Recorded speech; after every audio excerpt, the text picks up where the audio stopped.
Olá, pessoal! Como vocês estão? Eu espero que bem.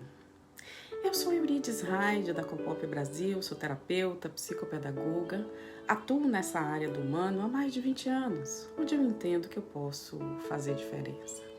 Esse canal ele foi criado com o intuito de compartilhar com vocês textos, poemas, crônicas, onde possamos refletir através dessa variedade de temas.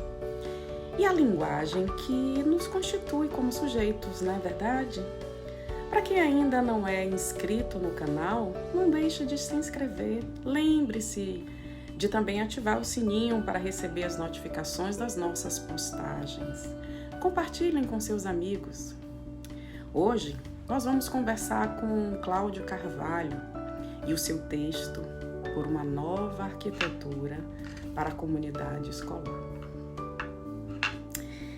Ensinar crianças e adolescentes deveria ser atividade exclusiva dos que se identificam com um trabalho vocacional. Mas o que é uma vocação? Vocação é um chamado subjetivo. É uma convocação interior para cumprimento de uma tarefa cuja motivação é intangível e de difícil justificativa racional. Médico, para cuidar. Professor, para ensinar. E psicoterapeuta, para escutar. Os resultados, nem sempre mensuráveis, outras vezes invisíveis, apontam para o fundamental de uma vocação, o desejo. E o objeto do desejo é sempre obscuro. As escolas ofereceram uma resposta à comunidade escolar na pandemia, até o presente momento, bastante errática. Não por culpa dos estabelecimentos de ensino, muito menos dos professores que se esforçam, como podem, mas pelo modelo educacional vigente, onde gestão e governança se confundem.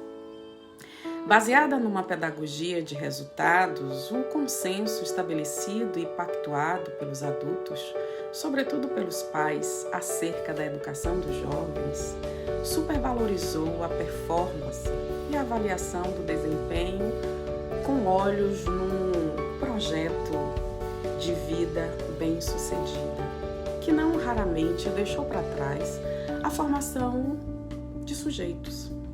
A pedagogia de resultados se ocupou do aferível, do quantitativo e dos scores. Demasiadamente preocupada com os fins, não surpreende que tenha se descuidado com os meios. A subjetividade, quando aparecia, estava retificada e envolvida num psicologismo ordinário e sobre olhares frios de quem observava, mas não escutava. De quem procurava um diagnóstico que denunciasse um desvio do padrão e não de quem dispensava uma escuta atenta a um sujeito que podia estar em sofrimento. Essa psicologia do escolar prestou homenagens ao bom funcionamento do instituído, muitas vezes em detrimento das pessoas, assemelhando-se muito mais a uma psicologia organizacional ocupada em motivar e fazer ortopedia subjetiva de um trabalhador disfuncional que adoecia por não se adequar às expectativas da organização, com um agravante de que o trabalhador em questão era uma criança ou uma adolescente, submetida a uma agenda digna de um executivo de uma grande empresa. A empresa de si mesmo. O propósito, mais do que o desejo, as supostas exigências do mercado, mais do que uma escolha, e a ambição pelo dinheiro, a hipoteca, o futuro e massacrar sonhos no presente, se traduziram numa educação mais preocupada com os exames e a diagnóstica do que com a experiência viva e significativa de conhecimentos compartilhados no interior de uma comunidade. E foi justamente enquanto comunidade escolar que as instituições de ensino deixaram a desejar. Confundiram governança com gestão. Quando inesperado se apresentou com a pandemia da Covid-19, as escolas encontraram maiores dificuldades em gerenciar a crise por terem se afastado demasiadamente da governança. Ser escola extrapola a arquitetura predial, as instalações, o controle da disciplina, intramuros e a preparação prévia do planejamento de aula. Implica num estado de espírito para além das expectativas e cálculos mensuráveis em estatísticas de aprovação e sucesso. Não foi sem fundamentos que Freud apontou 3 ofícios impossíveis: educar, governar e psicanalizar. O impossível aqui não significa impossibilidade, mas a incerteza do resultado. São ofícios que estão sustentados em atos consequentes, sem que tenhamos controle, mensuráveis e tangíveis quanto ao resultado. Persegue-se um fim, mas os meios para alcançá-lo não são menos importantes. Talvez seja o fundamental. E sobre o que é o fundamental, quem decide são os adultos, os únicos capazes, pelo menos em tese, de sustentar e suportar os efeitos de um ato.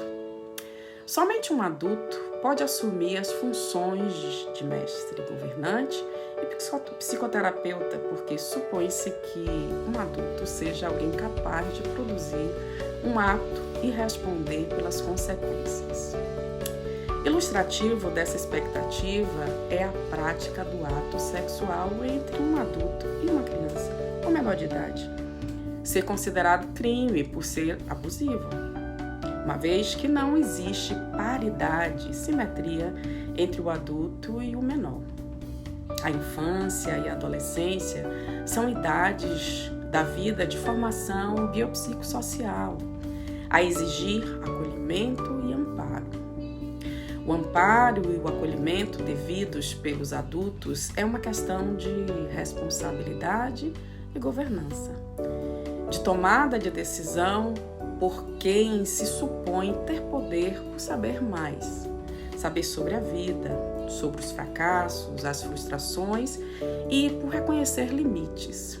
Muito se fala sobre as crianças de hoje em dia não terem limites, mas quem ofereceu a elas o exemplo? Quem reconheceu o fracasso como parte da vida e um dos móveis das experiências significativas e marcantes que carregamos como ensinamentos? Quando mostramos aos jovens que suportar a frustração é possível, que o difícil é às vezes insuportável, é a privação, estamos angustiados porque atravessamos a experiência da privação. Estamos privados de ir e vir livremente pela ameaça de um vírus letal. Nesse estado de privação, enfrentamos incertezas e angústias, muitas vezes profunda tristeza pela perda de pessoas queridas, e isso tudo escancara nosso desamparo ante as forças incontroláveis da natureza. A pandemia do novo coronavírus é isso. E o que estamos fazendo com essa experiência difícil, porém fecunda para todos? A pandemia exige a presença do adulto para acolher os mais jovens e amparar os mais velhos e vulneráveis. Os adultos podem mais do que as crianças nesse momento. E quem tem poder deve responsabilidade. Quem tem poder precisa saber fazer com a governança, precisa fazer o uso desse poder para apontar caminhos de superação, indicar saídas e inventar novas formas de fazer laço social. As escolas não podem recuar ante essa tarefa civilizatória. Uma comunidade escolar ampara, escuta, acolhe e propõe percursos para a superação. Uma instituição de ensino é muito mais do que um prédio ou uma usina de conteúdos. Antes de tudo, a escola é uma arquitetura de transmissão civilizatória.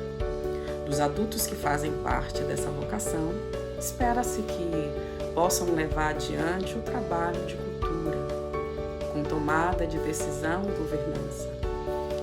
Para quem alcancem a condição de fazer boa gestão dessa crise inédita a nos desafiar. Boa reflexão. Beijo enorme.